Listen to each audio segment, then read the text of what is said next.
नमस्कार, मेरा नाम है उदित बरसले और आप देख रहे हैं हिंदुस्तान फोकस। और आज हमारा फोकस है दिल्ली पर। और वो इसलिए क्योंकि दिल्ली में अब सरकार के मायने बदल गए हैं।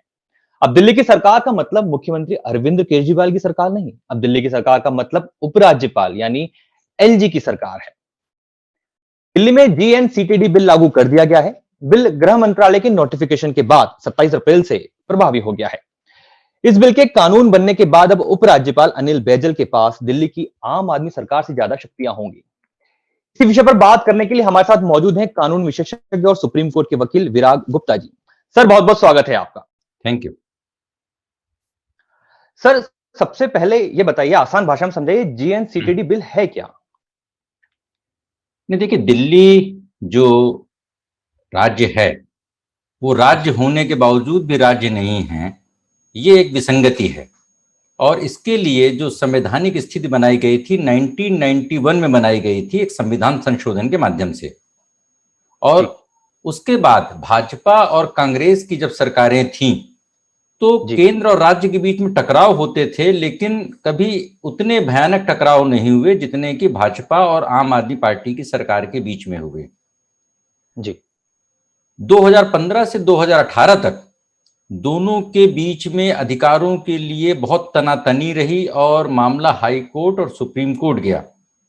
और सुप्रीम कोर्ट में संविधान पीठ ने और चीफ जस्टिस के बेंच ने इस मसले का फैसला किया और उसमें उन्होंने कहा कि जो 3 मसले हैं, जमीन, पुलिस और लॉ एंड ऑर्डर, इन पर एलजी केंद्र सरकार के माध्यम से उनका अधिकार रहेगा और बाकी मसलों पर राज्य सरकार का प्राधान्यता रहेगी।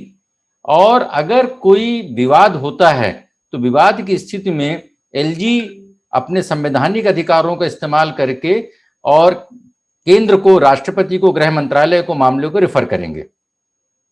अब उस फैसले के 2 साल बाद, 3 साल बाद ये जो नया कानून आया है और इसके जो एम्स एंड ऑब्जेक्ट्स में लिखा गया है कि 2 बातें। नंबर 1 कि जो सुप्रीम कोर्ट का जजमेंट था उसमें स्पष्टता नहीं थी, इसलिए कानून लाया जा रहा है। और दूसरा, जो सेक्शन 44 है उसमें जो कंडक्ट ऑफ बिजनेस है उसमें क्लैरिटी नहीं थी, इसलिए सारी बातें लाई जा रही हैं। पर इसमें अनेक वैधानिक, कानूनी, राजनीतिक सवाल उठ रहे हैं जो असुविधाजनक हैं और उनका सही जवाब नहीं मिल पा रहा है।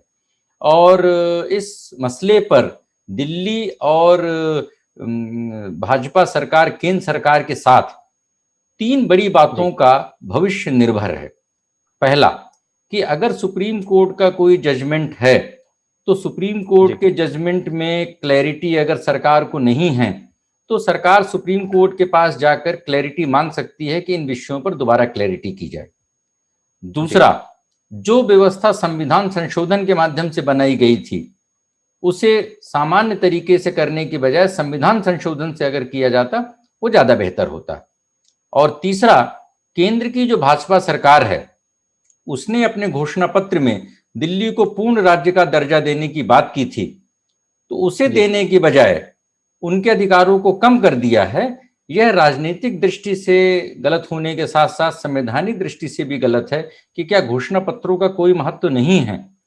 तो ये जो पिछले दरवाजे से बदलाव किए गए हैं, ये जो देश की संघीय व्यवस्था है और जो एक जिसको कि संविधान के हमारे निर्माताओं ने बोला था कि केंद्र और राज्य इंजन और डब्बों की तरह है, और इस संघीय व्यवस्था में अगर ये संतुलन बिगड़ा तो यह देश और संविधान दोनों के लिए सुखद नहीं है। तो सर, ये कानून जो बदला गया है, ये प्रावधान है क्या हमारे कानून में कि किसी राज्य को या किसी यूनियन टेरिटरी को इस तरह से जो सत्ता परिवर्तन कह लें या सत्ता का पावर शिफ्ट कह लें, ये क्या है? इसको अगर आसान भाषा में समझाया जाएगा आम आदमी के लिए तो। देखिए, सामान्य तौर पे जितने राज्य हैं जो पूर्ण राज्य हैं, जैसे उत्तर प्रदेश, मध्य प्रदेश, हिमाचल प्रदेश, ये सारे पूर्ण राज्य हैं। और दूसरे हैं यूनियन टेरिटरीज हैं। और तीसरी एक स्थिति दिल्ली की है कि जो न यूनियन टेरिटरी है न ही पूर्ण राज्य है। और यहाँ पे जो लेफ्टिनेंट गवर्नर हैं उनकी स्थिति सामान्य गवर्नरों से अलग हो जाती है। तो जो पूर्ण राज्य हैं उन पूर्ण राज्यों के बीच में काम के बंटवारे के लिए संविधान के तहत एक लिस्ट दी गई है। उस लिस्ट में केंद्र और राज्य के अधिकारों का बंटवारा है कि कौन से मामले राज्य के अंडर में है, कौन से मामले केंद्र के अंडर में है। तो राज्यों के मामलों में सारी राज्य सरकारें स्वतंत्र हैं। उन राज्यों में इवन पुलिस, जमीन और लॉ एंड ऑर्डर के मसले भी राज्यों के अधीन हैं। क्योंकि दिल्ली देश की राजधानी है, यहाँ पर राष्ट्रपति भवन, प्रधानमंत्री भवन, विदेशी एम्बेसीज, ये सारी जगहें जो नई दिल्ली का एरिया है, इसलिए एक स्ट्रेटेजिक तरीके से, और आवश्यक है, जो लोग भी दिल्ली को पूर्ण राज्य के दर्जा देने की बात करते हैं वो गलत है, क्योंकि दिल्ली पूरे देश की है, वो किसी एक राज्य की नहीं हो सकती है। तो दिल्ली में 3 बातें, जब 69वां संविधान संशोधन किया गया था तो 3 बातें केंद्र के अंतर्गत रखी गई थी जी। और दूसरे राज्यों में क्या है कि सारी चीजें राज्य सरकारों के अंडर में हैं। वहां पर विधायिका हो या सरकार हो, गवर्नर एक टोकन हेड होते हैं और उनके पास एक सिर्फ संवैधानिक एक उनका एक अधिकार है, और वो एक जिसको बोलते रबर स्टैंप है। वो रबर स्टैंप एक जो भी मुख्यमंत्री, राज्य के निर्वाचित मुख्यमंत्री बोलेंगे उसके अनुसार ही उनको काम करना जरूरी है। लेकिन दिल्ली में अब उन्होंने जो नई व्यवस्था की है, उस नई व्यवस्था के अनुसार जो विधायिका के मसले हैं उसमें 15 दिन पहले सूचित करना आवश्यक है, पूर्व अनुमति, और जो प्रशासनिक मसले हैं उसमें 1 हफ्ते पहले, 7 दिन पहले अनुमति लेना जरूरी है। तो इसका मतलब ये है कि यहाँ रिवर्स हो गया। जो निर्वाचित सरकार है, उस निर्वाचित सरकार के पास में अपने निर्णय लेने के कोई अधिकार नहीं है और वो एलजी के माध्यम से ही सारे अपने निर्णय ले पाएंगे। और यह एक जो जिन लोगों ने जिस जनता ने इस सरकार को चुना है उनके साथ भी एक किस्म का एक छल है। तो जो नई व्यवस्था है, उस नई व्यवस्था में दिल्ली विधानसभा के, दिल्ली सरकार के अधिकारों को कम किया गया है और ये बताया गया है कि दिल्ली सरकार का मतलब उपराज्यपाल है, लेफ्टिनेंट गवर्नर है।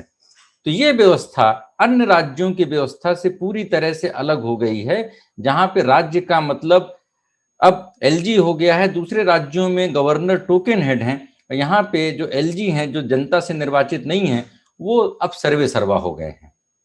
तो इस कानून के लागू होने से पहले अभी तक क्या व्यवस्था है और अब होने के बाद क्या व्यवस्था बदलेंगी वहां पे दिल्ली में? देखिए, 2018 तक बहुत विवाद थे हर चीज पे, और इसमें कहीं ना कहीं से आम आदमी पार्टी की सरकार भी दोषी थी, क्योंकि जब उन्होंने सरकार बनाई तो उन्हें एक संवैधानिक व्यवस्था के तहत एक सरकार चलाना था, पर उसकी बजाय उन्होंने पूर्ण राज्य के अपने अधिकारों के इस्तेमाल करने की एक जो कुचेष्टा की, और उसमें उन्होंने उल्टे दरवाजे से कभी एंटी करप्शन ब्यूरो या दूसरी बातों पे उन्होंने जो अधिकार जमाने की कोशिश की, उसकी वजह से जो परस्पर जो तनातनी हुई। लेकिन सुप्रीम कोर्ट के फैसले के बाद चीजें स्पष्ट हो गई थी अधिकारियों के ट्रांसफर, पोस्टिंग और सारी चीजों के बारे में। अब जो नई व्यवस्था आई है, इस नई व्यवस्था से अब निर्वाचित सरकार को एलजी की अनुमति से ही बहुत सारे काम करने पड़ेंगे, जिससे कि ये जो कोरोना काल है, जो लॉकडाउन का पीरियड है, उसमें बहुत सारी दिक्कतें पैदा होंगी, क्योंकि पिछले कुछ दिनों से साफ है कि दिल्ली हाई कोर्ट और सुप्रीम कोर्ट ने बहुत सख्त टिप्पणियां की हैं। और एक बड़ा इस देश का दुर्भाग्य है कि सुप्रीम कोर्ट ने कई साल पहले जो नेताओं की फोटो पर बैन लगाया था कि विज्ञापनों में, सरकारी विज्ञापनों में नेताओं की फोटो नहीं आनी चाहिए, और इस मर्ज से देश का हर मुख्यमंत्री, केंद्रीय मंत्री, प्रधानमंत्री सभी पीड़ित हैं। तो वो अपनी उपलब्धियां, आत्मनिर्भरता और सारी बातें जब अखबारों में विज्ञापन देते हैं, लेकिन जवाबदेही की जब बात आती है तो जवाबदेही कहीं और शिफ्ट कर देते हैं। यही अब दिल्ली में होने वाला है कि दिल्ली में उपलब्धियों का ढिंढोरा सभी लोग पीटते हैं। प्रश्न इस बात का है कि देश की राजधानी में प्रशासन की जवाबदेही कौन लेगा, और कई सारी इसमें इन्फॉर्मिटीज हैं, विषमताएं हैं। जैसे कि लॉकडाउन हुआ, और जो लॉकडाउन है, इस लॉकडाउन का, कर्फ्यू का जो अधिकार है वो लॉ एंड ऑर्डर के भीतर आता है, और इसका अधिकार केंद्र सरकार को है। तो प्रश्न इस बात का है कि ये तो संविधान के अनुसार भी केंद्र सरकार का है, तो फिर दिल्ली सरकार ने, मुख्यमंत्री ने इसका फैसला क्यों किया और केंद्र सरकार ने क्यों होने दिया? तो अच्छा अच्छा खा खा, गंदा गंदा थू थू। तो वो जहां पर होता है वहां पर अधिकारों में कोई, उसमें अगर दिल्ली के सारे अस्पतालों में ऑक्सीजन पहुंचनी चाहिए, दिल्ली में मरीजों का सही इलाज होना चाहिए, उसकी जिम्मेदारी लेने के लिए कोई तैयार नहीं है।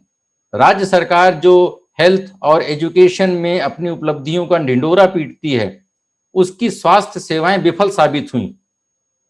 जब ऑक्सीजन सप्लाई की बात आई तो ये बोला जा रहा है कि ऑक्सीजन आप हमको यहां पर ला करके दीजिए। तो जब सारी राज्य सरकारें जो बाहर से मंगा सकती हैं, जो काम अभी किए जा रहे हैं, जो इंपोर्ट अभी किए जा रहे हैं, पहले क्यों नहीं किए गए जब स्वास्थ्य आपके अधीन था?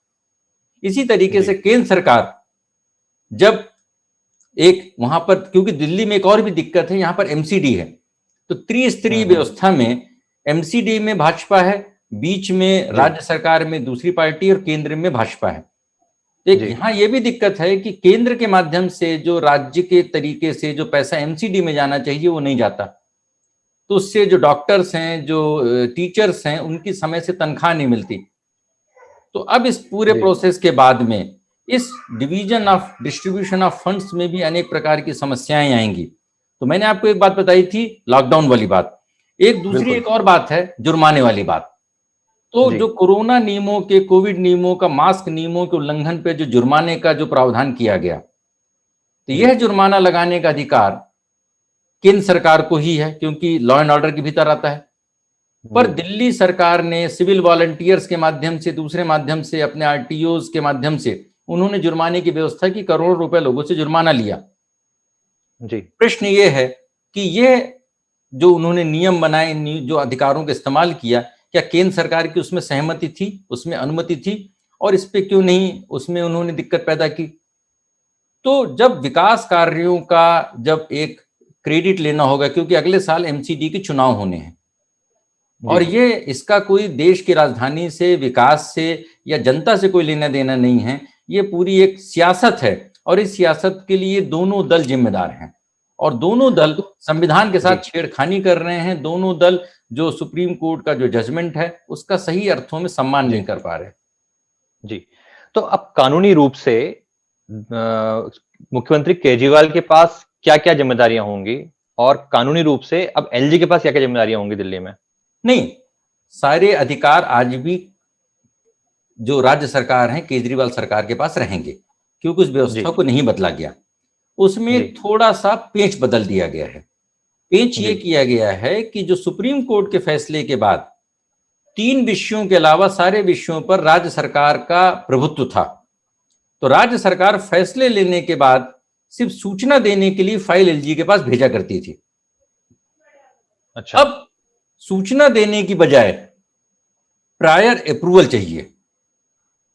दोनों बड़ा फर्क हो जाता है। एक, काम करने के पहले आपको अनुमति चाहिए, काम आप भी करेंगे, राज्य सरकार ही काम करेगी, लेकिन उसको काम करने के पहले अनुमति चाहिए। और पुरानी व्यवस्था में काम करने का अधिकार था, काम कर रहे थे, लेकिन काम करने के बाद सूचित करने की जवाबदेही थी। तो यहां पर डिस्क्रिशन एलजी के पास आ जाता है, और इसके संविधान में व्यवस्था नहीं है। एलजी आज भी दूसरे गवर्नर्स की तरह हैं, लेकिन केंद्र सरकार के प्रतिनिधि होने के नाते वो उन 3 विषयों पर अधिकार रखते हैं, और विवाद की स्थिति में मामले को केंद्र सरकार राष्ट्रपति के पास रेफर करने का अधिकार रखते हैं। इसमें ये भी कंट्रोवर्सी है कि फेसबुक मसले पर दिल्ली विधानसभा ने फेसबुक के अधिकारियों को जो सम्मन जारी किए थे, उस पर भी मामला सुप्रीम कोर्ट गया था, जिसमें केंद्र सरकार ने उसमें ऑब्जेक्शन किया था कि दिल्ली सरकार और दिल्ली विधानसभा को इस विषय पे कोई पावर नहीं है। जी। तो अब आने वाले समय में विधानसभा में और सरकार के पास में वो जो अधिकार हैं, उनके अधिकारों को कैसे इस्तेमाल करते हैं, क्योंकि सुप्रीम कोर्ट ने एक और टिप्पणी की थी कि एलजी मैकेनिकल तरीके से अपने अधिकारों का इस्तेमाल नहीं करेंगे। जी। तो ये जो लोकतंत्र है, जो संविधान है, ये परस्पर सहयोग और सद्भाव से चलता है, और अगर रोज रोज मामले सुप्रीम कोर्ट में जाएंगे, हाई कोर्ट में जाएगा, तो जनता के पैसे से हम मुकदमेबाजी भी बढ़ाते हैं, और जनता के पैसे से एक जो न्यायिक अराजकता बढ़ती है, ये मुझे नहीं लगता है कि जनता, सरकार, समाज, देश किसी के लिए भी अच्छा है। तो क्या इसको चैलेंज किया जा सकता है सुप्रीम कोर्ट में, इस फैसले को? नहीं, मुझे लगता है कि निश्चित तौर पे ये चैलेंज होगा, क्योंकि नोटिफिकेशन जारी होने के बाद ही निश्चित तौर पे चैलेंज होगा और मामला सुप्रीम कोर्ट में, क्योंकि पुराने फैसले के अनुरूप, लेकिन पिछला फैसला भी आने में और सारी बहस होने में 2-3 साल लग गए थे। तो बिल्कुल, अब बिल्कुल। ये मसला कितने दिनों में डिसाइड होगा, और कोरोना का काल चल रहा है जब अदालतों के वर्चुअल सुनवाई कर रही हैं, तो जी, इसमें कब और कैसे कितना फैसला आएगा और वो फैसला कितना प्रभावी होगा। क्योंकि एक और भी बात है कि सरकार जी, के पास यह अधिकार है कि वो संसद के माध्यम से किसी भी कानून में बदलाव करे। अब इसमें दो सवाल पैदा होंगे सुप्रीम कोर्ट के सामने। पहला, कि जो सरकार का यह फैसला है क्या सुप्रीम कोर्ट के फैसले के विपरीत है, और दूसरा, जी। क्या इस कानून को बनाने के लिए कानूनी संशोधन करने के बजाय संविधान संशोधन के माध्यम से ये करना चाहिए। इन दो मुद्दों पे सुप्रीम कोर्ट में अगर ये मामला आया तो इन दो मुद्दों पर सुप्रीम कोर्ट में विशेष तौर पर बहस होगी। बिल्कुल, बिल्कुल। तो ये मामला सुप्रीम कोर्ट जा सकता है अगर हम बॉटम लाइन समझें इसको तो। जी, बहुत-बहुत शुक्रिया विराग सर, आपने बहुत ही ज़रूरी जानकारी दर्शकों तक पहुँचाई है हमारी, और हम फिर किसी बड़े विषय के साथ आपसे कनेक्ट होंगे। Thank you. तो आज के हिंदुस्तान फोकस में इतना ही, हम फिर हाज़िर होंगे नए विषय के साथ, तब तक आप देखते रहिए लाइव हिंदुस्तान।